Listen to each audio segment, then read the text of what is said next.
ભેંસ ચોરી છે તો એ તો ભેંસ ચોરી ઘણા સમય પછી ડિટેક્ટ થઈ, એમાં ટેકનિકલ મહેનત કરતા ભેંસ ને મારી નાખે એની વાત છે, માથું થઈ ગયા ડબલ મર્ડર. વાત એ જ છે કે ભાઈ 2-4 દિવસની વાત નથી, 2-4 દિવસની વાત નથી કે 2-4 દિવસ ફરી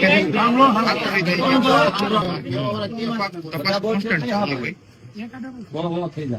હવે આમાં ગામજનોની એક લાગણી છે કે તાત્કાલિક એટલે કે ટાઈમ ફ્રેમ ની અંદર કંઈક આનું નિરાકરણ આવે. પોલીસે એમ કીધું કે 10 દિવસની અંદર ગોચ્યું. નેતાનો કૂતરો ખોવાઈ ગયો હોત તો કેટલા દિવસમાં ગોત્યો?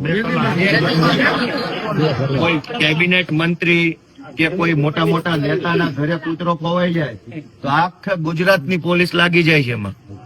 માણા મરી જાય તો 10 દિવસે આરોપી મળશે, કૂતરા ખોવાઈ જાય તો કલાકમાં મળશે. તો તમે ગામને આશ્વાસન આપો કે ભાઈ કેવી રીતે કામગીરી થશે, નહીતર પછી અમારે આગેવાની લેવી પડશે કે ભાઈ હવે તમારે અમને ન્યાય જ નથી આપવો, આરોપીઓ મારી મારીને ભાગી જાય, ખૂન થઈ જાય છે, પોલીસ આશ્વાસન આપ્યા કરે છે, દારૂડિયાઓ બેફામ બનીને ફરે છે. કયા દારૂડિયાને 2 પોટલી વધારે મારી જાય તો ગમે એનું ખૂન કરી નાખે છે, તો શું કરવાનું આમાં?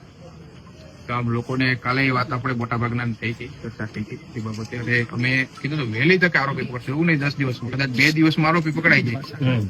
તો ટેકનિકલ ડેટા અમે જે મહેનત કરીએ છીએ એના આધારે 2 દિવસમાં કે 3 દિવસમાં 4 દિવસમાં પકડાઈ જાય. પણ અમે ટાઈમ લિમિટ એવું કીધું 10 દિવસમાં મોટા ભાગે અમે જે રીતે તપાસ કરીએ છીએ એવું લાગે છે કે અમે પકડી લઈશું આરોપીઓ. આ વિઝિટેશન નો ગુનો છે કાયદાની ભાષામાં. ભોગ બનનારના પરિવારે એવું જણાવ્યું કે એસપી સાહેબે વિઝિટેશનના ગુનામાં આવવામાં કેટલા કલાક થયા? ના, એસપી સાહેબ જેવો ગુનો દાખલ થયો તરત જ દાખલ થયો ને ગુનો બન્યો, ગુનો જાહેર થયો. હા, ગુનો બન્યો વહેલી સવારે, ગુનો જાહેર તો 6 વાગ્યે, ગુનો દાખલ થયો 8 વાગ્યે, પછી એસપી સાહેબ આવ્યા. તો એમ ઈ ટેકનિકલ ભાષા મારી યાર ખોટી વાત નહીં કરવાની, ઈ ગામ લોકો ન ખબર પડતી હોય, મને ખબર પડતી હોય. બરાબર. મારું એમ કહેવાનું છે કે વિઝિટેશન નો ગુનો જાહેર થયો એટલે ગાડીઓ ભાગવી જોઈએ તરત. વિઝિટેશન ગુનો છે, ડબલ મર્ડર એટલે એસપી નું વિઝિટેશન છે, ડીવાયએસપી નું વિઝિટેશન છે, નોંધ આવી જોઈએ. હવે તમે આવી ગયા એ બરાબર છે, ઓકે, તમારી ડ્યુટી સારી છે, હાલો. વિઝિટેશન નું શું થયું?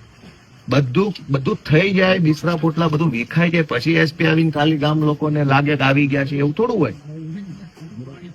તો એનો તમે ગામ લોકોને નથી ખબર પડતી, ભોળા માણસો છે કે આમાં આવું બધું હોય. પણ આવું થાય, ચોરને બધી ખબર છે પાછી કે એસપી નથી આવ્યા એટલે વાંધો નહીં આવે. ચોર તો ચાલાક છે. આ ગુનામાં તો અમારા ડીવાયએસપી સાહેબ અને એસપી સાહેબ તરત જ આવી ગયા હતા. બધાને ખબર છે, આપણે જે અહીંયા પરિવારજનો છે એમને ખ્યાલ છે, અને જેવો ગુનો અમને જાહેર થયો તરત જ આવી ગયા. હવે તમારી પાસે સાહેબ અત્યારે હાલ પૂરતી એટલી